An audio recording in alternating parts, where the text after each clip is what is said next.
നിൻരുതിരമതിനാൽ പ്രതിഷ്ഠിച്ച ജീവ പുതുവഴിയാ, നിൻരുതിരമതിനാൽ പ്രതിഷ്ഠിച്ച ജീവ പുതുവഴിയാ, നിന്നടിയാർക്കു പിതാവിൻ സന്നിധി വന്നിടാമേ സതതം, നിന്നടിയാർക്കു പിതാവിൻ സന്നിധി വന്നിടാമേ സതതം.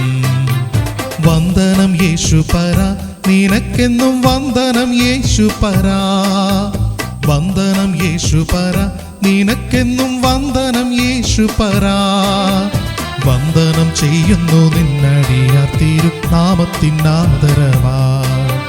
വന്ദനം ചെയ്യുന്നു നിന്നടിയാർ ക്രിസ്തുയേശുവിന്റെ നിസ്തുല്യ നാമത്തിൽ ശുഭസന്ദേശത്തിലേക്ക് സ്വാഗതം. വിശുദ്ധ വേദപുസ്തകത്തിൽ മത്തായി എഴുതിയ സുവിശേഷം 7-ാം അധ്യായം 5-ാം വാക്യത്തിൽ നാം ഇപ്രകാരം വായിക്കുന്നു: കപടഭക്തിക്കാര, മുമ്പേ സ്വന്തം കണ്ണിൽ നിന്ന് കോൽ എടുത്തു കളക, പിന്നെ സഹോദരന്റെ കണ്ണിൽ നിന്ന് കരടെടുത്ത് കളവാൻ വെടിപ്പായി കാണും. നമ്മുടെ ഉള്ളിലെ തെറ്റുകൾ അവഗണിക്കുമ്പോൾ മറ്റുള്ളവരുടെ ചെറിയ തെറ്റുകൾ പോലും ശ്രദ്ധിക്കാനുള്ള നമ്മുടെ പ്രവണത യേശു ഇവിടെ തുറന്നു കാട്ടി. കണ്ണിൽ ഒരു കോൽ ഇരിക്കെ അവരുടെ കണ്ണിലെ ചെറിയൊരു കരട് കണ്ടുപിടിക്കുന്നു. ഇത് കാപട്യത്തിന്റെ ലക്ഷണമാണ്. മറ്റുള്ളവരുടെ തെറ്റുകൾക്ക് അവരെ വിമർശിക്കുന്നതിന് മുമ്പേ ആ തെറ്റുകൾ നമ്മുടെ ഉള്ളിൽ നിന്ന് നീക്കം ചെയ്യണം. നമ്മുടെ തന്നെ പാപം മൂലമാണ് അവരുടെ കണ്ണിലെ കരട്, അതായത് പാപം, നാം ശ്രദ്ധിക്കുന്നത്. എന്നാൽ സ്വന്തം പാപം ഇല്ലാതാക്കാൻ ഒരു ശ്രമവുമില്ല. കപടഭക്തിക്കാര, മുമ്പേ നിങ്ങളുടെ കണ്ണിലെ കോൽ എടുത്തു കളക. മറ്റുള്ളവരെ വിധിക്കുന്നതിന് മുമ്പ് നാം നമ്മെ തന്നെ ഒന്ന് വിലയിരുത്തുക.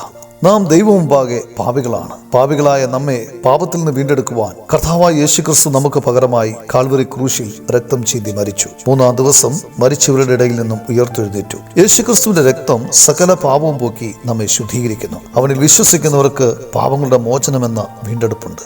അവനിൽ വിശ്വസിച്ച് പാപക്ഷമ പ്രാപിച്ച് രക്ഷിക്കപ്പെട്ട് ദൈവവൈതലായി തീരുവാൻ ദൈവം നിങ്ങളെ സഹായിക്കട്ടെ.